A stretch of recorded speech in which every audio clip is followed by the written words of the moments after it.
Hey everybody, it's Amanda. I'm done. I'm just done. I can no longer do this craziness. As much as I think that it can work for someone else, it's not working for me. I have had it. I don't understand why people are putting a wedge between using savings challenges and putting them into your envelopes.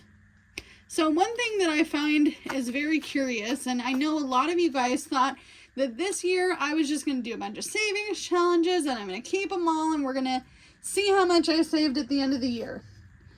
The truth is, I don't need to do that. I don't need to. How did I get myself out of a little over $10,000 in debt the last time? How did I do it? Because I can tell you right now, I was sleeping in a car. I was homeless. I had an eviction. I had tons of debt that was keeping me from getting back into an apartment. I didn't have all these things. I may have had something similar to this, but I didn't have these. I didn't have to print out savings challenges to save money. So why are you doing it? Why are you doing it? Because if you think that this is the only thing motivating you, coloring in these little savings challenges are the thing that is really motivating you to save, it's not. It's not. It wasn't the thing that kicked off the start of my debt-free journey. I've already been out of debt once. I could do it again. And I honestly think that it's best that we delegate this money because, honestly, Glenda Soley came on my channel and I talk to her regularly and I watch her channel. And she's right. There's a wedge between this and this. And it's not even a negative thing. It doesn't have to be, oh my gosh, Amanda's giving up. No, it's called Amanda's doing the right thing, and she's putting this money that was sitting in all of these envelopes. Every single one of these envelopes had money in it. And honestly, I don't need to do it. I don't need to do it. You don't need to do it. It's not a necessity to save. You're already putting money aside to do savings challenges. Skip the middleman. Skip it. Get rid of it. Don't do it. It's not worth it. Why am I printing all these cute little things out to try to save money when honestly, I'm doing it anyway. I'm doing it anyway. I've been doing it all along. You've been doing it all along. And instead of putting your money into savings challenges, just put them into your envelopes. So one thing that's going to start, I'm hoping, fingers crossed, I know my fingers are cold, but fingers crossed, I will get that little part-time job so that way I can actually delegate a small check every single pay period, which would be bi-weekly, so every 2 weeks, and I can delegate where I want that money to go. And it's going to be helpful to help me make all of these envelopes flourish, right? Because in this day and age, if you don't have a side hustle of some sort, what are you really doing? Because you're surviving, but you're not really thriving. And even though most of us don't want to work extra and do all the extra things, sometimes you have to do what you have to do to get where you want to be. I also wanted to let you guys know that I have been checking off my budget list every single time I pay a bill. I just check it off on my piece of paper, my simple piece of paper. I wrote down all my monthly bills, and as I pay some, and as Jordan pays bills, he says, okay, I'm going to do this one next. Now you do these two, and I'll do this big one here, and that's how we pay our bills. That's how we do it. There is going to be times where I might have to put less than I actually want to into these envelopes. And it may seem like I'm taking forever to save $100, but I'm on a low income and I'm doing the best I can with what I've got. So, taxes. So, I have to pay my tax lady. I have to. I have to also pay my taxes. Now, in order to know how much I owe in taxes, I have to pay the lady first, which we've already sat down and we have a yearly plan. And I know how much I genuinely pay in taxes. However, it is not up to my discretion to tell you if you are self-employed, doing DoorDash, Uber Eats, Lyft, Uber Rideshare, if you're doing Spark, Instacart, you need to be sitting down with someone to talk to them about your taxes. It is a must. You're self-employed now. Time to get it together. So I've gotten a lot of interesting messages recently on Instagram asking me, well, what do you think is the best way? No, I'm not a tax professional. So I'm going to put 5, 6, 7, 8, 9, 10, 11, 12, 13, 14, 15 bucks into taxes.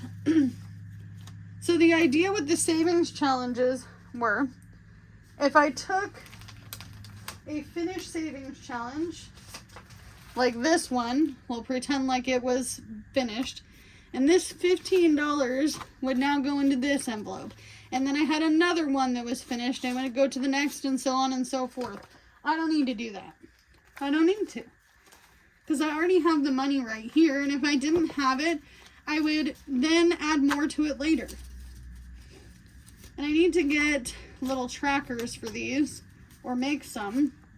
So in taxes, we have 10, 15, 20, 25, 30, 31, 32, 33, 34, 35, 36, 37, 38, 39, 40, 41, 42, 43, 44, 45, 46. We have $46. And I will condense this down at some point. We'll do a big cash condensing video, because those are my favorites, one of my favorites in the budgeting community. All right, we're going to move Eleanor over, and then we're going to this section, which is the emergency fund. And we already have quite a little stack. We have a little over $100 in here.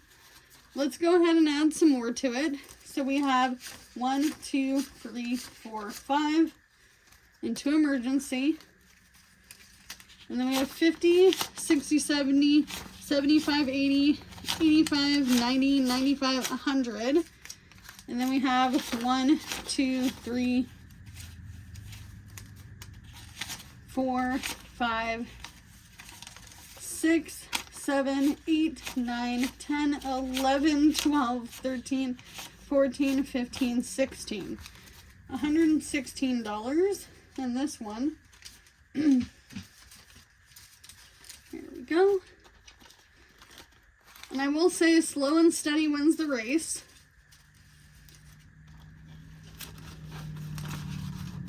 And I want to do the things that are going to work for me. So if something is not working for you, just quit doing it. Because it's not working. On to car maintenance. This is going to get 1, 2, 3, 4, and 5.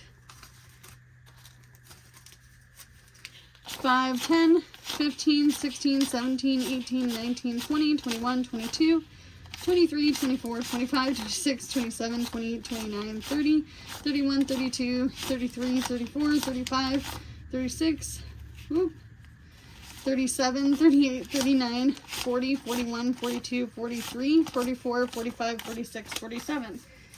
Woo! $47. We can get an oil change with this money, even though neither of us technically need it at the very moment. And then debt. Sorry, I was trying not to cough in this. video, but it's been hard. I got over the sinus cold thing, and then I got one again. So, our future envelope for future plans of hopefully getting out of this tiny town has $2 more. So 1, 2, 3, 4, 5, 6, 7, 8, 9, 10, 11. $11. And then we have retirement, which I've decided I'm going to take the money out at the end of every month, and we will keep track of how much we take out of this envelope. And then at the end of the year, I'm going to tell you exactly how much I have saved to my Roth IRA. Now, somebody mentioned something interesting that I didn't think about talking about before. And that is that this statement is true. Social Security has always been a supplement. It is a supplemental way for you to save for your retirement. The truth is that whether you lived in a generation where 401ks and Roth IRAs were a thing, you needed to be saving for your retirement anyway. So for instance, my grandmother, she had her own business. Her and her husband had their own business. And all along, they knew that they had to save for retirement. And I asked her years ago, I said, how did you know that money was for your retirement? She's like, we just put it in our account every single time we would pay ourselves, and that was our retirement money. And sometimes that retirement money would get invested. However, we're talking like the 50s, the 60s, the 70s, and that's how they saved for their retirement. You don't have to have all of these fancy accounts. Sure, it'd be nice to have interest on the things that you're saving, but the truth is interest rates have started to go down. And I'm not saying that I'm not going to sit there and put my money into my Roth IRA, because I am. But this is a slow and steady race. I'm 35. I've got 31 years of working before I can actually retire if I was to save what I put in to my retirement every single year. I do pay into Social Security as a self-employed individual. I also have worked a lot of hourly jobs, and I worked sometimes more than one job. So I do have some Social Security coming to me, but I cannot guarantee that by the time my 35-year-old self is going to be 70, that I'm going to be able to just live off of Social Security, because that's not how this goes. So I have to save. I have to save for all these different categories. Somebody asked me, well, what about birthdays, Christmas, Halloween, all those things? I'm going to just put it into my budget. Unless it's for Christmas, I likely don't really need an envelope for it, because having too many envelopes is too much. And I cannot keep up with 30 envelopes for every single different category of life that I want to save money for. Maybe eventually, once I'm debt free, I will want to save $10,000 for my emergency fund, and then I have more categories because I don't have to spend my money on debt.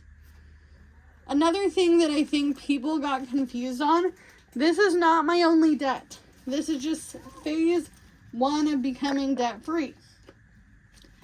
This means that I will owe no one in the credit card game any money. And I won't owe any more to collections like these two. This one is newer, And this one has sat on my credit report for, gosh, let's do the calculations. It has actually sat on my credit report for 9 years. I could decide I'm not going to pay this off. But the truth is that it doesn't actually ever really go away, even after 10 years. I have some other things that I do pay on that is part of my reason for my methods and all of the debts that I need to pay.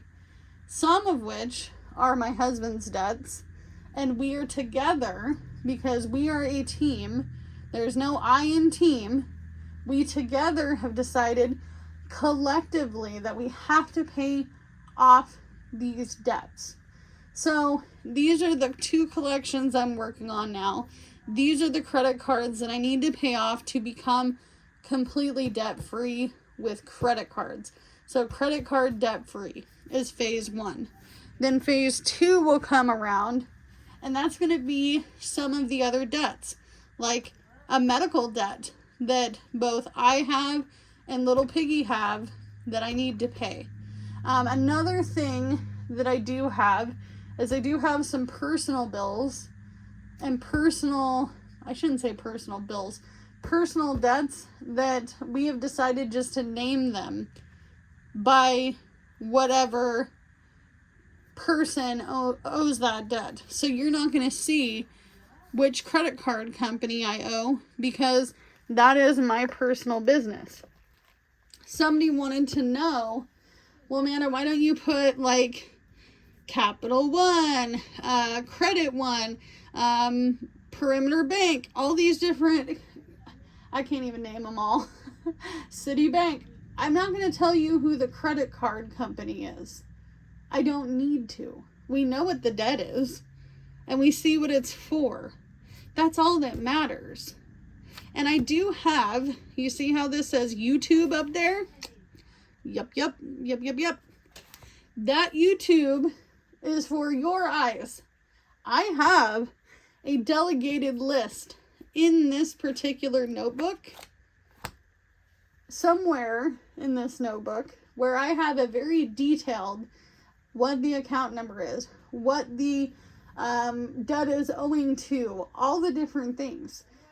You don't need to know those things. I think that that's one thing that kind of irritates me about the budgeting community. It's probably one of the only ones, is that everybody wants to know everything.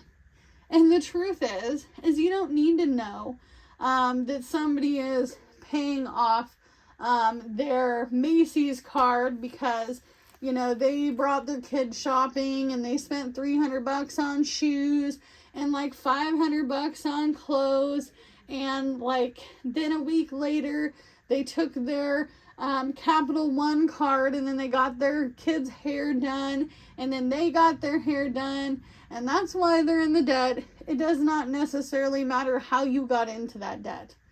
It is the process in which of paying it off. So if in phase 2 you see Amanda debt number whatever, I have the delegated list of what that number will go to.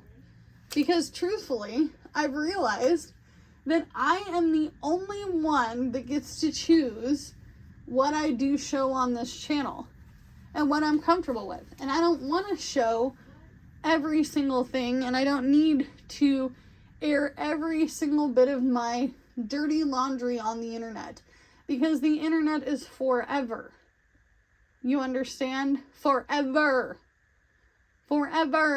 Like literally, my husband will not allow this because he's like, I know how the internet goes, Amanda.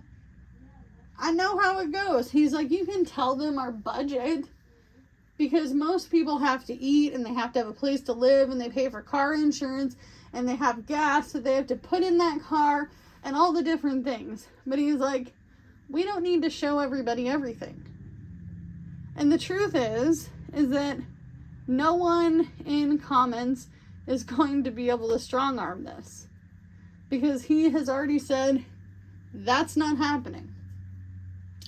So if you are in the budgeting community and you are really trying your hardest and you feel like you're not making everyone happy, it's because most people, if you say black, they're going to say white. If you say gray, they're going to say purple. If you say orange, they're going to say yellow.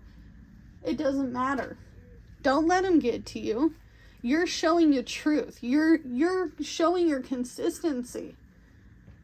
And I had a gal message me the other day, and she's like, I really want to start a YouTube channel, Amanda, but like I'm on a low income, and I work at a fast food chain, and like I make like $16 an hour, which seems really great because I live in a southern state, and I just don't want everybody to know everything. You don't have to show everybody everything. They're just numbers, okay? Phase 1 is now going to be in effect. If I can get this hourly job started, which will be my two days off from driving, I will work this hourly job, and I'm doing this on my own accord.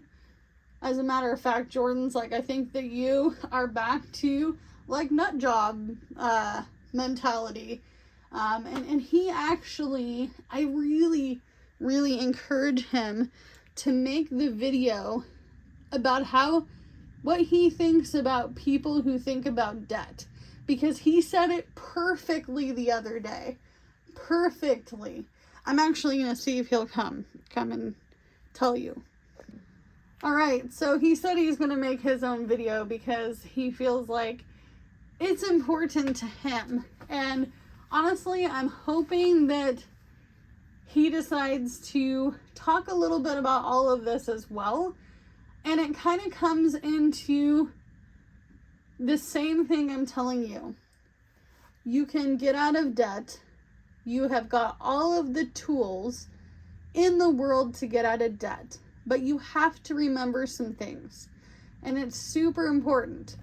If I don't save for these categories here, if I don't save for my taxes, I'm trying to get back in frame. Hold on. Pause. Anyway, so if I don't pay my taxes and my tax lady, I still have to pay it anyway, okay? If I have an emergency, I want to be able to take from this envelope, no matter if I had $100, $1,000, $10,000, that is what it's there for. It's an emergency.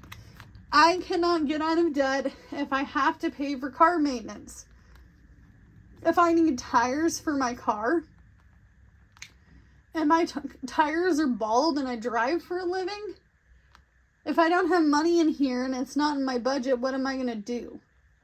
I'm going to get myself back into debt so I can then get back on the road so I can make money. That goes for your car. My ex brother-in-law, per se, not legally married, but long enough relationship, might as well have been. He didn't put oil in his car. He already borrowed money from myself to buy the car for $1,000, and he had just paid me back most of the money. And instead of saying, hey Amanda, I need a couple quarts of oil, he drove the car long distance with low oil, and he blew the motor for $8. Okay? All because he wanted to get out of debt, right? Doesn't make sense. If I don't have this envelope, excuse me, I literally won't want to get out of debt because I'm not looking at it every single day. I'm not sitting here looking at my credit report every single day, every week, every month. I pull it twice a year. And then you can look at it twice a year and go, oh my God, I'm in that much debt. Oh no, I did that. I did that to myself. That happened. And that happened maybe because I was in an emergency, or maybe because life decided to not be nice to me, because life is lifing. right? I have to save for my future self now, because if I wait until I'm debt free, then I have to start the whole process over again. And instead of it being called Amanda get out of debt, it's Amanda needs to get her shit together. I don't want to be that person. And when it comes to retirement, I don't want to be 70 years old when I'm eligible to retire to actually not have the money to retire. Because I'm already sick and tired of being tired. You see? And I'm 35 years old. I've worked more customer service, crappy customer service jobs than most people have in their lifetime. I've worked fast food. I've been a grunt working mom, wife, friend, daughter. I don't want to do that for the rest of my life, so I have to have some sort of retirement, because Social Security is not going to float me down the river when I'm 90 years old. Okay? Because everybody in my family lives to be old. My grandfather, 97 years old. My grandmother is 84 and still significantly living on her own. You see? Without a husband, because her husband passed away. She does not need technically anybody to live with her. Her sister is almost 100 years old, and she is independently living. You see? So why would I want to put myself in that situation? Bulk shop is just so I can go get more things for my freezer, for my pantry. And you may think that $80 can't float a family. But if you have a working pantry and you have a freezer full of freezer items and meats, $80 a week can float you along the river. It can do the things that you want it to do. Now, I don't need savings challenges to save money. And I'm sure if you've been on YouTube for a longevity of time, you don't need them either, because you've already got it down. Technically, I don't really even necessarily think that you need the envelope system if you had all your accounts in order and all the things. But I use these for now because that helps me. I'm a visual person. Maybe you use the savings challenge to be a visual, but you don't really need it. I don't really need it. I've done without it. So, as always, you can only do what you can with what you got, because it's all you have to work with. And if you aren't saving for your future self, whether it be retirement or whatever your plans are after you're getting out of debt, then you're just going to be at a position where you're getting back into debt. So I will see you guys in the next one. Bye, guys.